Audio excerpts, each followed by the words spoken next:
Hello commissioner. ઓ hello Diggy uncle, આવો આવો, પ્લીઝ પ્લીઝ કમ ઇન. ઘણા વખતે આ તરફ આવવાનું થયું. બેસો બેસો.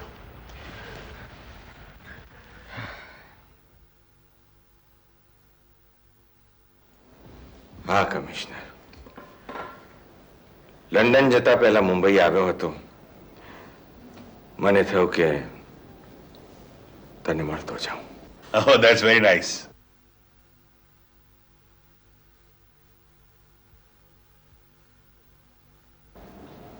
પણ શું છે ડિગી અંકલ, તમે કઈ પરેશાન લાગો છો? કમિશનર, અહીંયા તમે કોઈ એક છોકરી જોઈ હતી?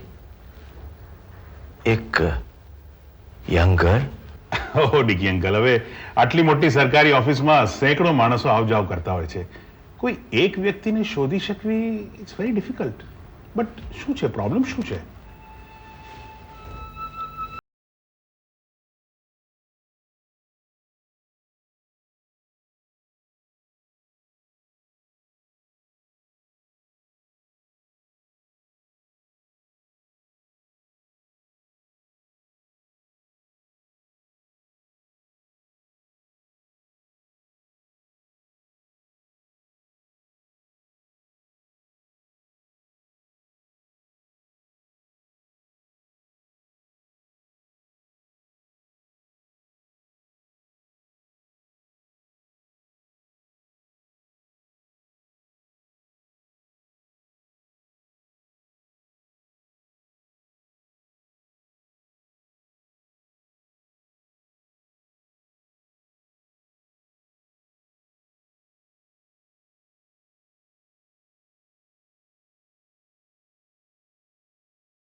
આઈ એમ અફ્રેડ આનાથી આપણો પર્પઝ સર્વ નહીં થશે.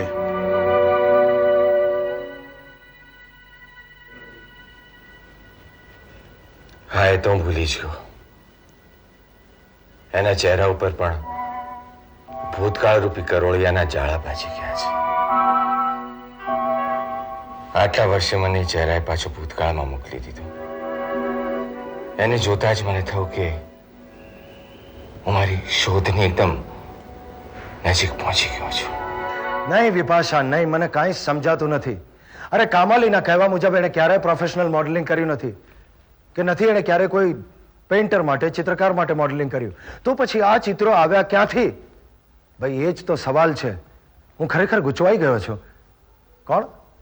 ઘનશ્યામ ખખ્ખર મારી સાથે કોઈ દિવસ ચીટિંગ ન કરે. વિપાશા, મને કાંઈ સૂચતું નથી. બટ ડોન્ટ વરી, બસ આજનો આ દિવસ આખરી દિવસ છે. આજે કામાલી અહીંયા આવવાની છે, અને આવે અને આ ચિત્રો જુએ એટલે આખા રહસ્ય પરથી પડદો ઉપડી જશે. મને લાગે છે કે કામાલીની ગાડી આવી ગઈ છે. યા બાય.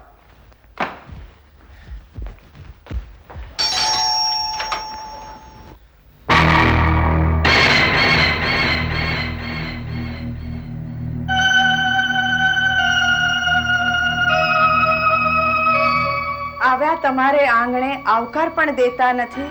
શું આ છે તમારો પ્રેમ? આવો પણ કહેતા નથી. ભાભી, મને એટલે કે શું વાત છે દિયરજી? અંદર આવું કે અહીંયા બહારથી જ જાઉં? નહીં નહીં નહીં, અરે ભાભી તમે પણ શું, આવો ને પ્લીઝ. આવો આવો કમાલ છો દિયરજી, પ્લીઝ શું આવો. વિચારમાં હતા આટલા અરે, બધા? કઈ વિચાર છે ને? અરે કેટલો અરે કાન પકડ્યા ભાભી, બસ કાન પકડ્યા. સાચું કહું ને તો હું મારા વિચારોમાં અટવાયેલો હતો, અને મેં ધાર્યું જ નતું કે તમે અત્યારે આવી ચડશો. એટલે તો તમે અત્યારે શું ધાર્યું હતું? પેલી છોકરી કોણ? હું તો નામ પણ ભૂલી ગઈ. એની રાહ જોતા હતા? તમે પણ શું ભાભી? શું તમે પણ શું? આ તમારું મોઢું કહે છે કે ત્યાં તમે એની જ રાહ જોતા હતા. એ નચિકેતભાઈ, હું અત્યારે ખોટા ટાઈમે આવી છું? હા. ના ના ના ભાભી, ના, એમ નથી. એટલે તમે કઈ ખાસ કામસર આવ્યા હતા? કેમ? તમને કામ વગર મળવા ના આવી શકે? અરે તમે પણ શું ભાભી, મારો કહેવાનો આશય કે એવો નહોતો. તમારો આશય જે હોય તે દિયરજી, પણ આ તમારા ચહેરાના હાવભાવ જોઈને હું કહી શકું છું કે મારો શક સાચો છે. અરે ભાઈ, હું બાજુમાં મારી ફ્રેન્ડની તો કિટી પાર્ટીમાં આવેલી એટલે એમ થયું કે ચાલો તમને મળતી જાઉં, દેટ્સ ઓલ. પણ તમને વાંધો તો નથી ને? ભાભી કેમ આમ બોલો છો? તમે આ ઘરમાં આવો એનો કોઈ વાંધો હોઈ શકે? હા શું હતું બોલો. નચિકેતભાઈ, તમને ખરાબ ન લાગે તો એક વાત પૂછું? ખરાબ શું લાગે? તમારે જે પૂછવું હોય તે પૂછો, વિના સંકોચે. પણ મને એનો સાચો જવાબ તો મળશે ને? ઓફકોર્સ ભાભી, આ તમારો દિયર તમને હંમેશા સાચું જ કહેશે. તમે મારી પાસેથી સાચા જવાબની અપેક્ષાની ખાતરી રાખી શકો છો. તો મને એમ કહો કે તમે કોઈના પ્રેમમાં છો? હું મને જવાબ હા કે નામાં જોઈએ. ના. તો મારા માટે દેરાણી અને તમારે માટે વહુ શોધવાની જવાબદારી મારી, કારણ કે તમારા પર સૌથી પહેલો હક મારો છે. ઓફકોર્સ, હવે એમાં તો કોઈ શંકા જ નથી. દિયરજી, હું કહું, મારી દેરાણી કેવી હોવી જોઈએ? એનું સૌંદર્ય અદ્ભુત હોવું જોઈએ. એના છૂટા વાળ, એક રમતિયાળ કિશોરી જેવી, પણ સાડી પહેરે તો ઠસાદાર ગૃહિણી જેવી લાગે.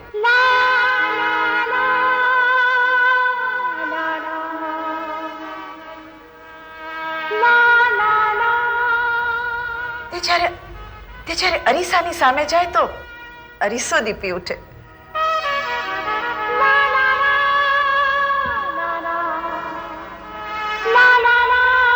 રંગે રંગે થોડી રૂપાળી,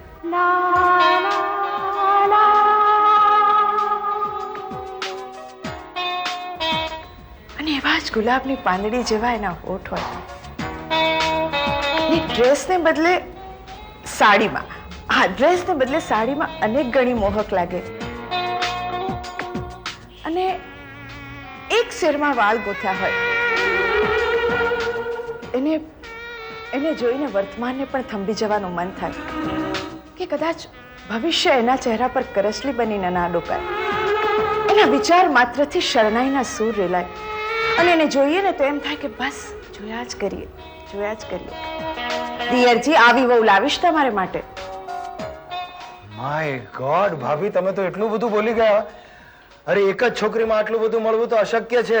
આને માટે તો મારે અડધો ડઝન છોકરીઓ સાથે લગ્ન કરવા પડે. દિયરજી, પહેલા એક સાથે તો કરો. અને હા, તમારા ભાઈના શબ્દમાં કહું ને તો હવે તમારે માટે છોકરી શોધવાનો પાવર ઓફ એટર્ની મને મળી ગયો છે. એટલે મારું કામ તો આજે પતી ગયું. હવે તમે જેની રાહ જુઓ છો એની રાહ જોયા કરો. હું તમને ડિસ્ટર્બ નહીં કરું. ચલો, હું નીકળું છું. Bye bye.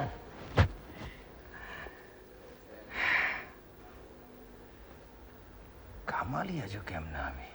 ઓહો કામાલી, હવે ચાલ ને જલ્દી. અચ્છા, તો તમે લોકો જવાનું નક્કી કરી લીધું? સુધાકર, તું ખોટી ચિંતા કરે છે. મને કંઈ જ નથી થવાનું.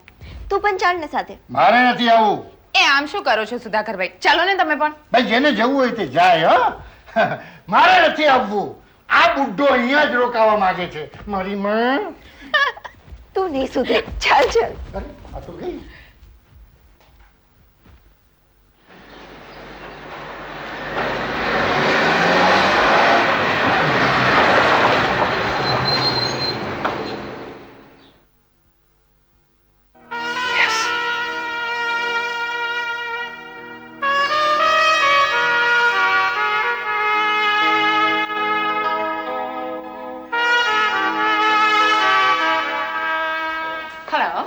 Hello miss Chhaya, the reporter.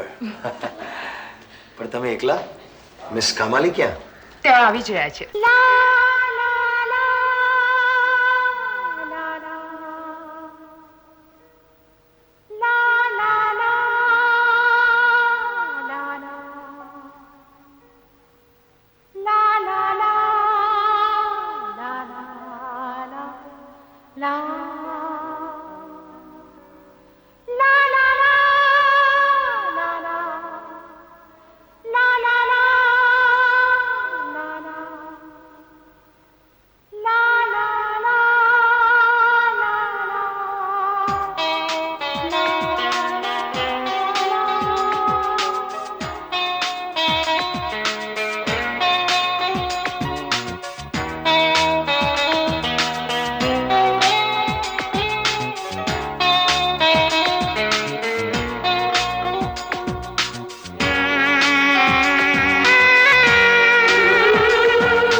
Welcome miss Kamali, welcome. Thank you. Gorgeous. Miss Kamali, you are looking beautiful in this sari. Thank you. ભારતીય સ્ત્રી માટે તો એ સ્વાભાવિક જ છે. મિસ કામાલી, હું પણ માનું છું કે આખા જગતમાં સૌથી મનોહર અને મોહક જો કોઈ પોશાક હોય તો એ ભારતીય સાડી છે. પણ મેં નહોતું ધાર્યું કે તમે સાડી પહેરીને આવશો. You are really looking very nice. ખૂબ સુંદર દેખાવ છો. પ્લીઝ આવો, બેસો.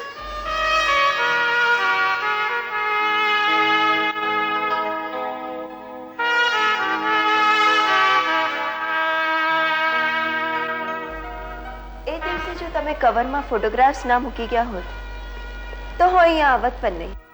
આઈ નો દેટ. અને માટે જ મેં તસવીરો તમને આપી હતી. બાય ધી વે, તમે છાયા સાથે જે ગિફ્ટ મોકલી છે એના માટે આભાર. My pleasure. અરે પણ તમે આ તસવીર મેળવી ક્યાંથી? આવી બીજી તસવીરો પણ મારી પાસે છે. એટલે બતાવો છો.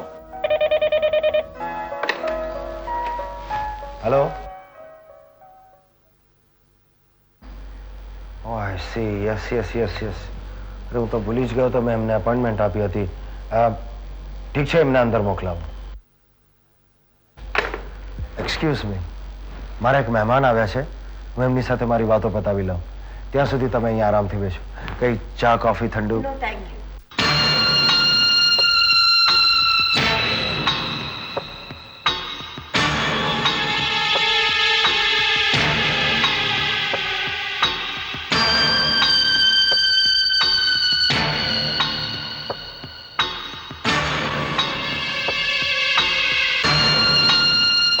Hello hello hello, major Digvijay. Hello. I am sorry major સાહેબ, આપની સાથે અપોઇન્ટમેન્ટ નક્કી કરી હતી પણ મારા ધ્યાન બહાર નીકળી ગયું. I am extremely sorry. It's all right. આપણે અંદરના રૂમમાં બેસીને વાતો પતાવી લઈએ. Okay. Miss Kamali, please excuse me, હું હમણાં જાઉં છું. આવો મેજર સાહેબ.